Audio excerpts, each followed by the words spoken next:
Добре, тоді доброго дня. Моя робота Okay, заключається then good day, good afternoon. My job is currently in my laboratory where I research changes that happen у ґрунтовій мікробіоті, тобто в in microbiota in soils related to global climate changes. безпосередньо я захистила свою кандидатську I дисертацію defended my PhD thesis in 2019, and it was dedicated to symbiotic microorganisms of soil.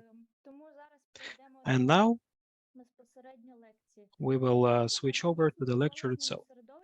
Every organism in the environment sustains simultaneous impact of several factors. The ecological environmental factors, they can be of biotic occurrence, anthropogenic, or man-made, and also coming from varied pollutions. And the biosafety defines pollution through influence of varied organisms. The increasing population and food dependence is the biggest problem for developing countries. To satisfy needs in foods and forage, we need to protect plants from the varied threats. There are threats that are related to agriculture that ultimately impact its sustainability. To overcome all these threats related to agriculture, we've implemented a method of biosecurity that is that reduces the transfer of diseases between plants. It was firstly applied by the United States of America, and the most widespread issues encountered by biosecurity in the agriculture is increase of population, poverty, globalization, climate change, and agricultural infrastructure changes. Some of the other threats or problems for agriculture is lack of proper communication, worldwide technology protocols, and issues of worldwide development. Governments or legal entities have to organize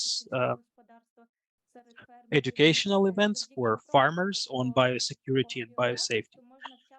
Thanks to implementing such biosecurity will be able to provide timely information on climate changes and risks related to agriculture.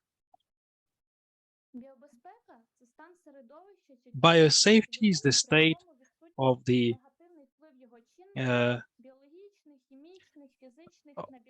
its absence of certain factors human factors that affect the structure of the environment in the current and future.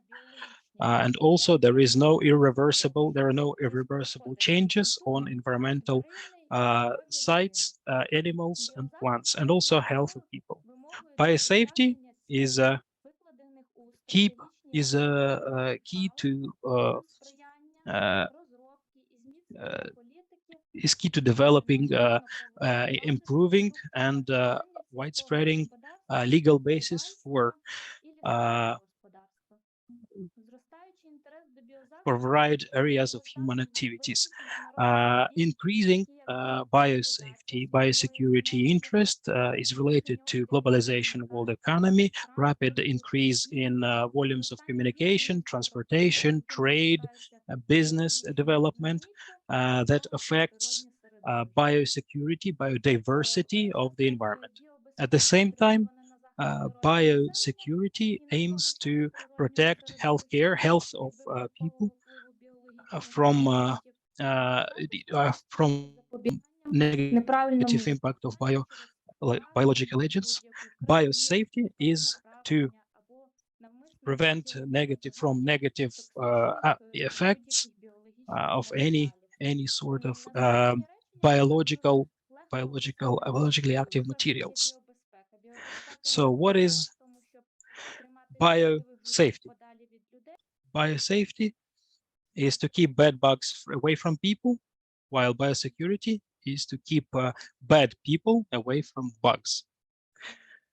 The goals of biosecurity are independent of where the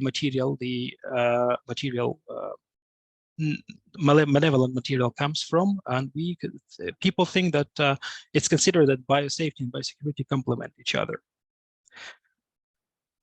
Often, these systems join together and allow us to manage biorisks. Managing biorisks is analyzing ways and developing strategies on minimizing such biorisks. Biorisks management puts great responsibility on the manager, and for proper biorisk management, there has to be a committee on management and mitigation of biorisks.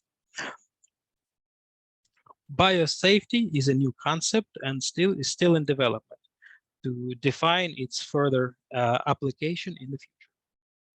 Basically, on this slide, you can see the key difference between biosafety and biosecurity. We know that within the past 20 years, starting from the Green Revolution, the production of food products in Ukraine went up more than 2 times, and the increase in pesticides went up in 370 times. Also, there is now an increased accessibility to varied chemical substances like nitrates, oxalates, heavy metals, which led to an increase in agricultural costs caused by environmental pollution. The key task is to feed the increase in population, also to sustainably use the resources, and also to include understanding of these resources and avoid harming them. Some of the practices of biosecurity are very routine, some of them are very advanced. But in any case, it's about an attempt to control, regulate, and prevent varied forms of life from moving. Sometimes this focuses on animals, plants, but most often microorganisms. Sometimes there are concerns about catastrophes, disasters, accidents. Biosecurity and biosafety are new areas of knowledge that are mostly used to keep workers safe from biological materials that are used in research. Laboratory biosecurity and biosafety reduce and mitigate varied risks, but they have common goal of safe and secure storage of valuable biological materials. This is managed by the World Health Organization, and there is a direct document, guidelines on laboratory biosafety. The basic criteria of biosafety is a risk assessment. A biological risk is the combination of probability of a harmful impact and its effect when the source of such impact is a biological object. It's important to assess these risks properly, to take into account any mechanisms of response to such threats and hazards. And this is the basis for practical biosafety. Biological risks can be divided by their area of impact. They can affect an individual person, a group of individual people, and then maybe a population. So a population of a separate country, or maybe even several countries.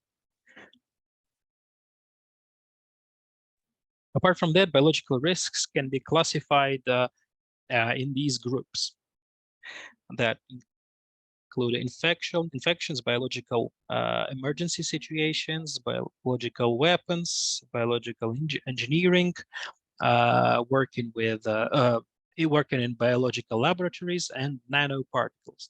Infections are the most dangerous group, hazardous group of biorisks. In the world, over 2 billion cases of infections are registered, leading to deaths of more than 17 million people annually. Today, epidemics move and spread because of the changes of conditions of living.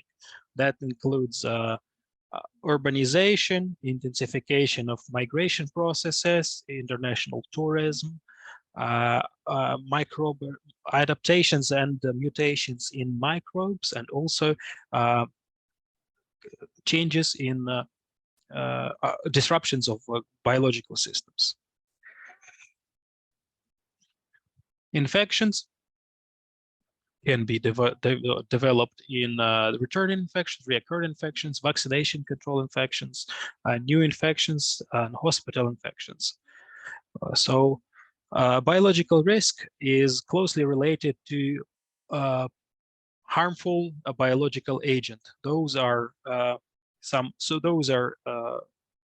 things that lead to infections, some toxins, ferments, antibodies that remain pathogenous or harmful microorganisms and grounds.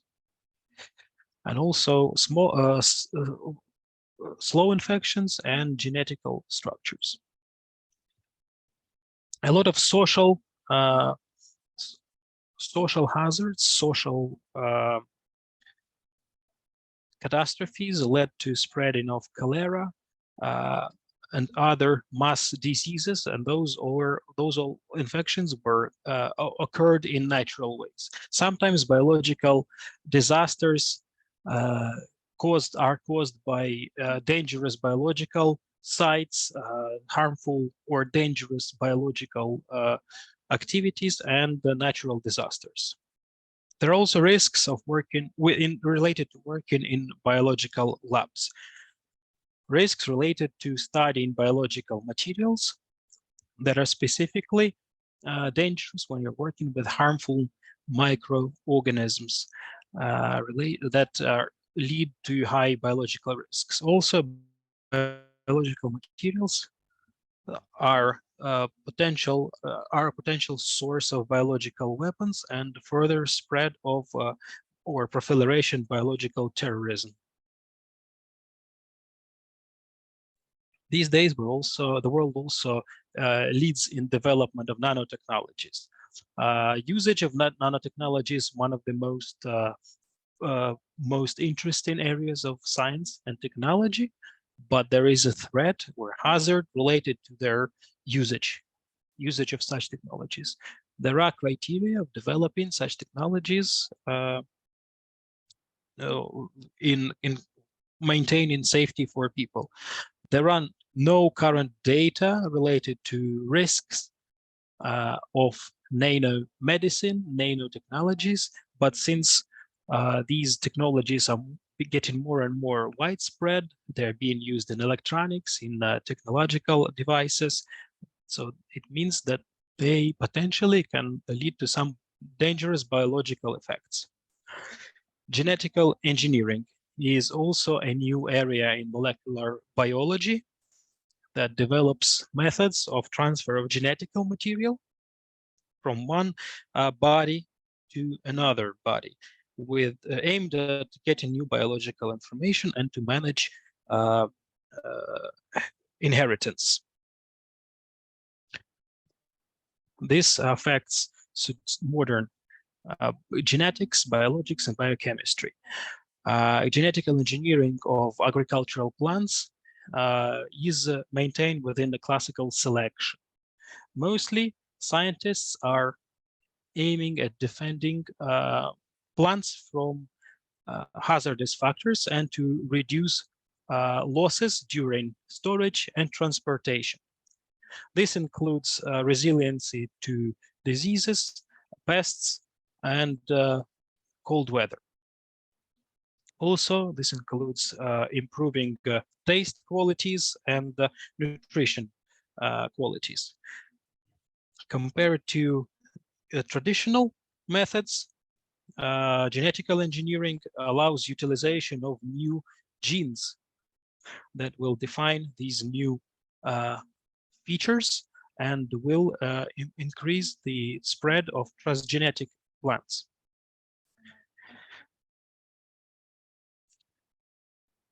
One of the key areas is determined genetical programming of plants.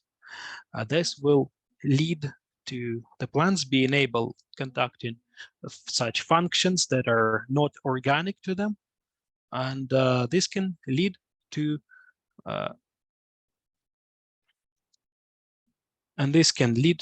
a sufficient reduction or even dramatic reduction in pesticides load on environment. Biosecurity in agriculture, in chemistry, medicine, exobiology, and other areas will probably require a careful application.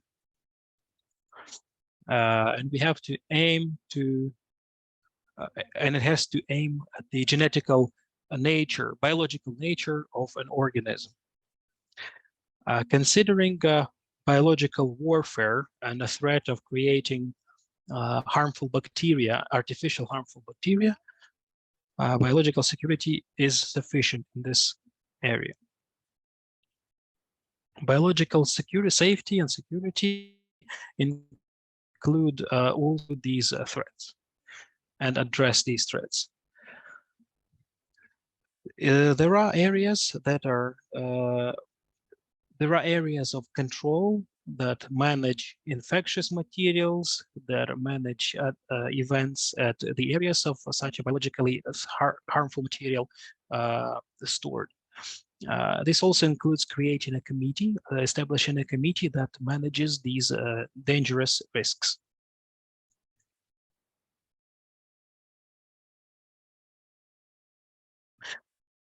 There is an interdisciplinary area, applied biology, that is aiming at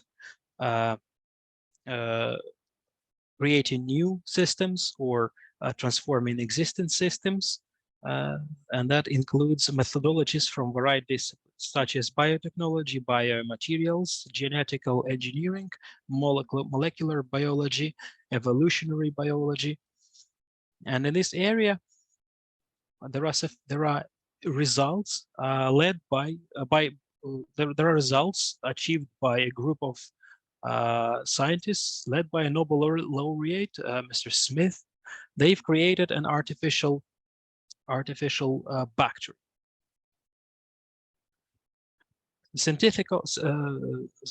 Artificial bacteries is a way of creating organisms that would create or produce biofuel and hydrogen, and also would absorb harmful gases.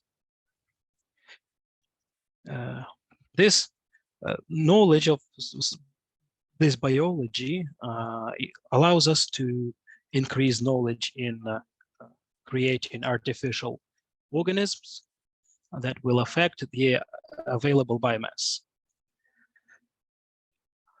Our scientists indicate that in the future, such organisms are going to become complex enough to produce biological fuel and reduce harmful agents in the atmosphere, in the environment.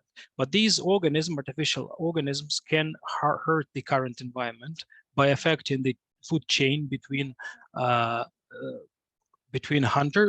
different organisms, and also affect other areas of life. They were really commonly spread and cause some interest. They might also be questionable in terms of safety, though. What are genetically modified organisms? Almost everyone knows about this. Despite this fact, we can say that it's relatively new process. In 1994, tomatoes flavor saver were bred. They were genetically modified tomatoes, and they became the first agricultural species in the world and in the USA. They were commercially available between 1994 and 1997. The company behind this product was called Algene. You might have difficulty finding it now. In 1995, Monsanto, another American company, launched genetically modified soya, Roundup Ready, and they bought this Calgene company. Why? Because tomatoes were very good, tasty, they were quite long lasting, and they could be stored for up to 6 months at 14 to 16 degrees Celsius. What was achieved due to genetic engineering? They blocked PG gene, suppressing polygalactorinase segment, responsible for prompt processes of going bad for the tomatoes.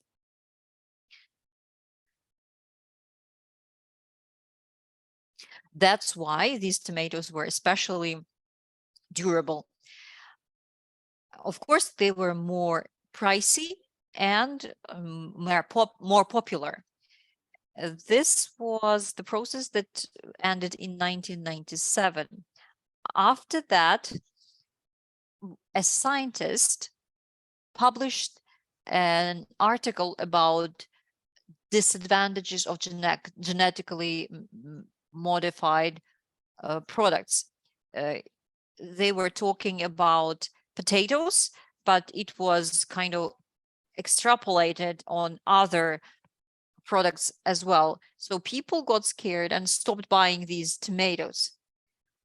And that was pretty bad because those tomatoes were also used as raw material for tomato paste. So Monsanto bought the initial producer of these tomatoes in 1997.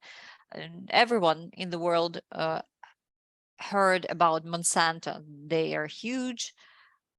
But later in 2018, a German company, Bayer, bought Monsanto. They were negotiating for 2 years and finally purchased this company. So these GMOs are created as a result of integrating some outside genes into genotype of some plants.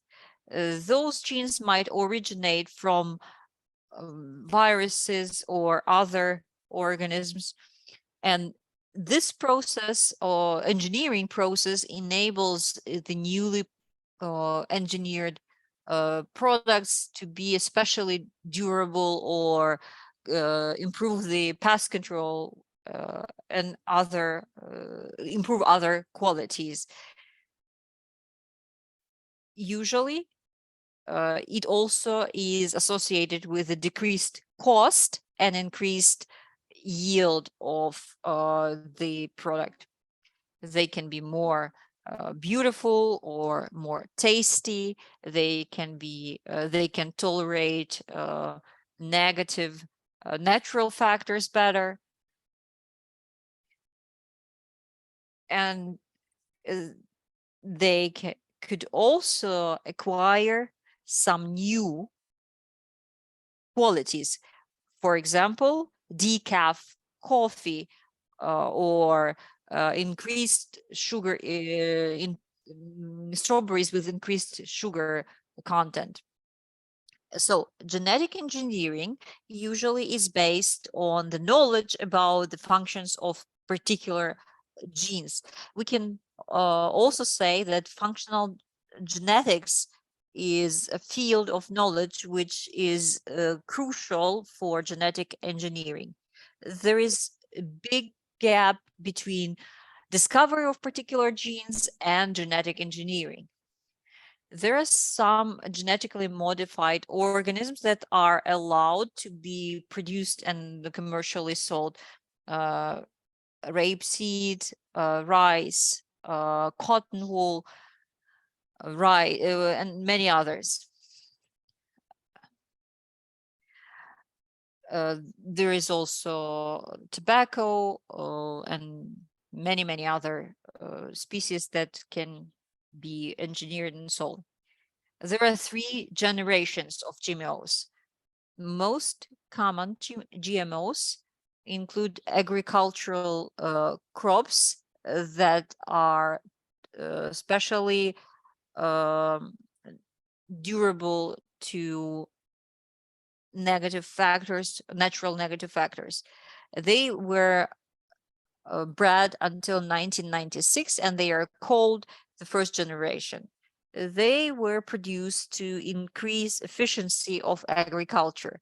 Today, there are ongoing works in labs to produce the second generation of agricultural crops. They would have integrated vaccines and vitamins, so that they would have positive impact on human body. Third generation is also well developed now. So these genetically modified organisms would be able to produce vaccines, growth hormones, some proteins. We could also call this third generation biofarming. They are used for medical purposes. This stage of genetic engineering is considered most widely, most on demand. At the end of the 20th century, the scientists understood that the genetical information exchange is continuous and ubiquitous. And in 1997, the scientists noticed that Agribacterium tumefaciens are capable of transferring their DNA to DNA of other species, and bacteria were able to program, scientists were able to use this mechanism later. They modified this method and they transfer genes that are of benefit for humans. This method is called bacterial transformation. It happened in 1997, and in 1998, another method emerged. It was mechanical transfer of DNA on gold or wolfram. They are this is done through genetic gun. So this foreign DNA is integrated in chromosomes, and then it is replicated according to genetic laws. So Roundup Ready soya was produced using this method. What other approaches do geneticists have? They also have some mechanism to protect plants from harmful insects. So plants produced via this method are called beta corn or beta cotton originating from bacterial. So this cotton is used a lot in agriculture because it has effective insecticide. This bacterial gene is used to protect from a lot of insects.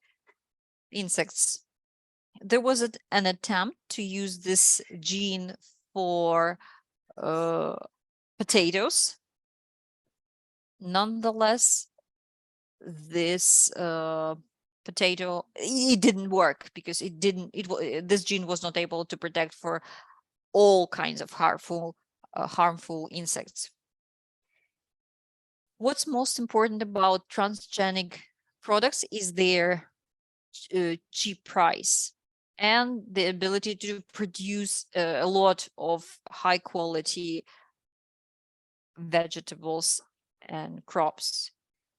It's beneficial for every stakeholder of production cycle and chain. It creates a lot of jobs as well. Today, we can be happy about the benefits of genetic engineering. At the same time, we could turn a blind eye to disadvantages such as toxicity, cancerogenic factors and effects of these products. Why was genetic engineering so popular and is so popular? Because it is more speedy compared to traditional conventional breeding.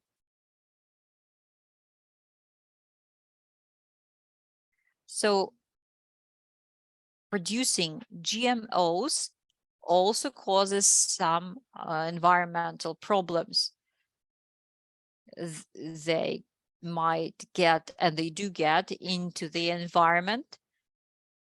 We can reach to the point of irreversible contamination. We can see new allergens, contaminants, potential risks of infectious diseases and mutations. And also there is a risk of antibiotic resilience, which is a big issue. Some experts say that by 2100 we will reach 10 billion. The population of the world, of the earth, will reach 10 billion. But that's why we would have to solve the problem of hunger, famine. There are international bodies that monitor and control GMOs. They include Convention on Biological Diversity and Cartagena Protocol on Biosafety. The convention was established in 1992, but it started its operation a lot later. They take care of fair distribution of resources produced due to genetic engineering.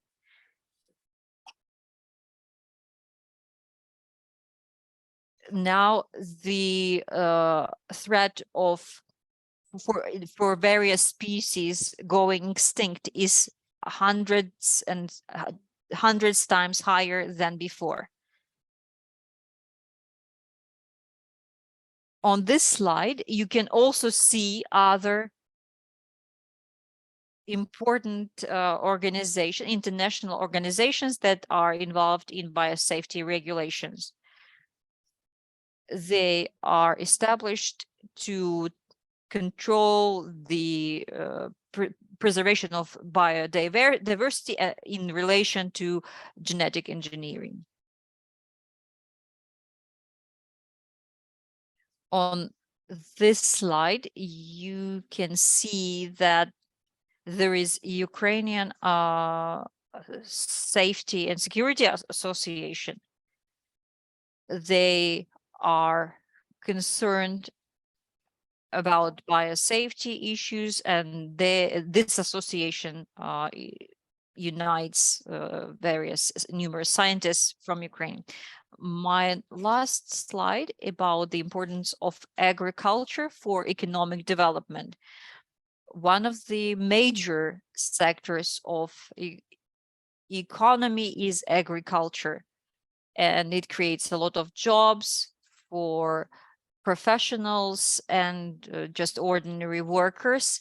Agriculture provides food for everyone. Some issues related to biosafety is also directly related to agriculture. You can see these relations on this diagram. Main challenge here is a threat of famine and sustainability of food security.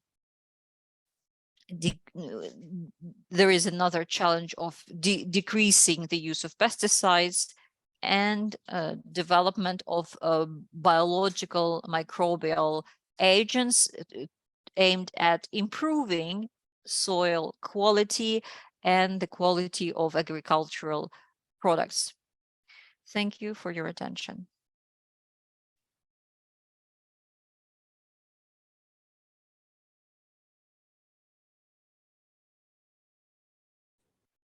Thank you very much, Iryna.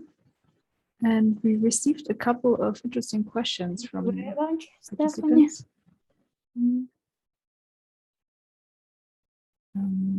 If people like, they could also post the questions themselves. Okay, we can go to them.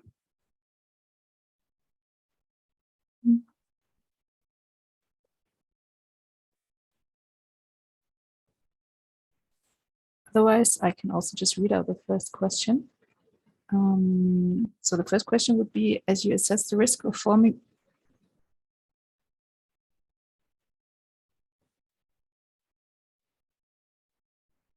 I'm sorry, public, could you help me maybe with translating? Because I didn't catch the last thing that Iryna was saying. Okay, just 1 second. Oh, yeah. It's okay, I'm going to answer it. As for slugs, that's not my field of expertise. I could tell you more about microorganisms. There is another question about microbiology can help with contamination of soils, molecular biology. Probably, if new dangerous microorganisms will be created, then molecular biology might help to protect from those new microbial organisms.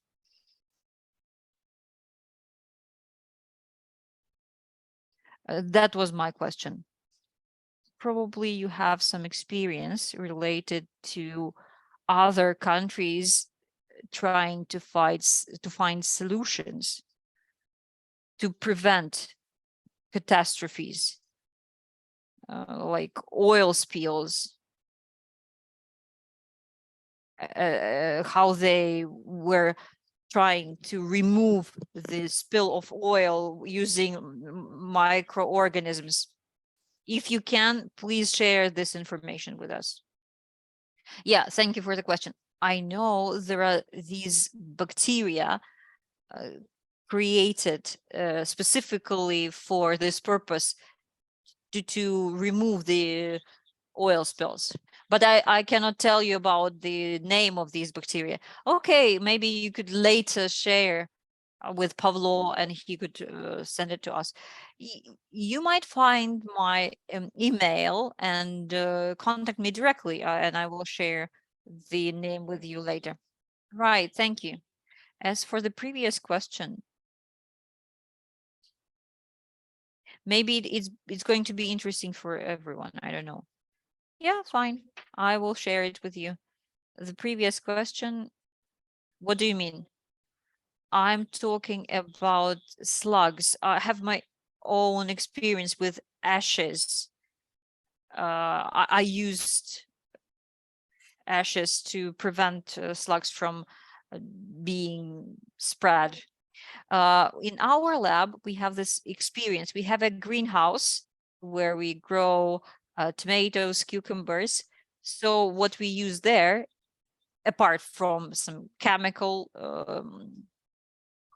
compounds or methods, we also use beer. Slugs are really scared of beer. You can use it. That's based on my own experience. So can you see the answer? Yeah, someone is saying the same, beer.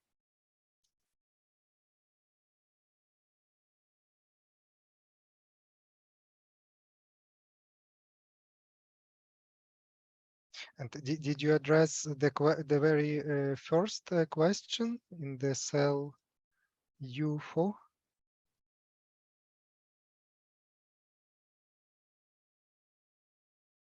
Please let me scroll it up and see. While you are doing this, can I ask another question? Yes, please. Maybe you have heard about these useful microorganisms in hydroponics for growing tomatoes, cucumbers, salads. Can we use some useful microorganisms to fight harmful microorganisms and this way to protect roots of our plants? I'm talking specifically about hydroponics method. At home, it's convenient for us to grow plants in a small hydroponic system. We make this solution and we grow plants, but sometimes we have harmful organisms there. You're talking about the balancing process, right? With the useful and harmful microorganisms balancing each other, right? I think that's a nice approach, but you also have to consider the crops you have. If you grow vegetables, you should definitely choose and select specific microorganisms typical for them. If we take salads, spinach, what would you recommend? What microorganisms or maybe biological preparation would you recommend for them? I would say those that you cannot take and fixating ones. We have this preparation based on Bacillus subtilis. It's phosphate mobilizing bacterium. I would definitely go for phosphate mobilizing bacteria. What kind of preparation do you recommend? I can't say it now, but I have my colleagues who specialize in exactly that, and I can put you in contact with them. Can you please help me with the very first question? I cannot just see it. I cannot see it in the table. Yeah. Okay. So How do you? I can speak it up. How you assess the risk of forming new aggressive and not typical pathogens in response to the use of biological products for crop protection?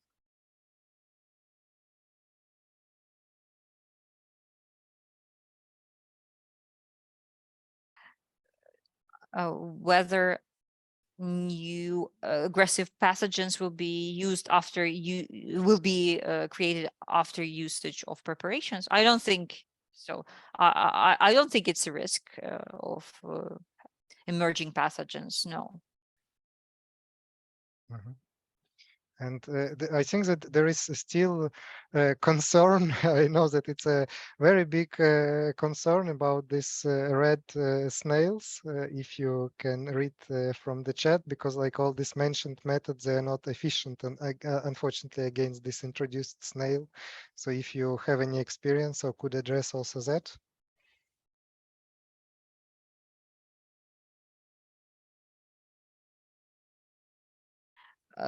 Red snails are not repelled by coffee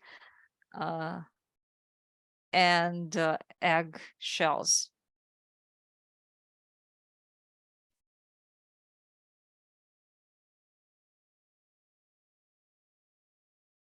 Maybe other questions?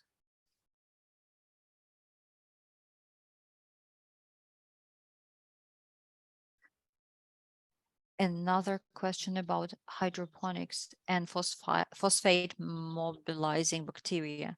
Where would they take phosphates from in hydroponics? We should probably provide phosphate. We can add some phosphates. These bacteria could at least coexist with salads, because symbiotic bacteria wouldn't be effective here.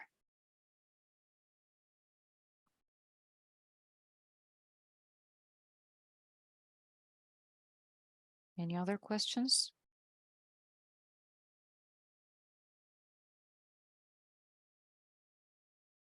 Okay, so thank you very much to Iryna.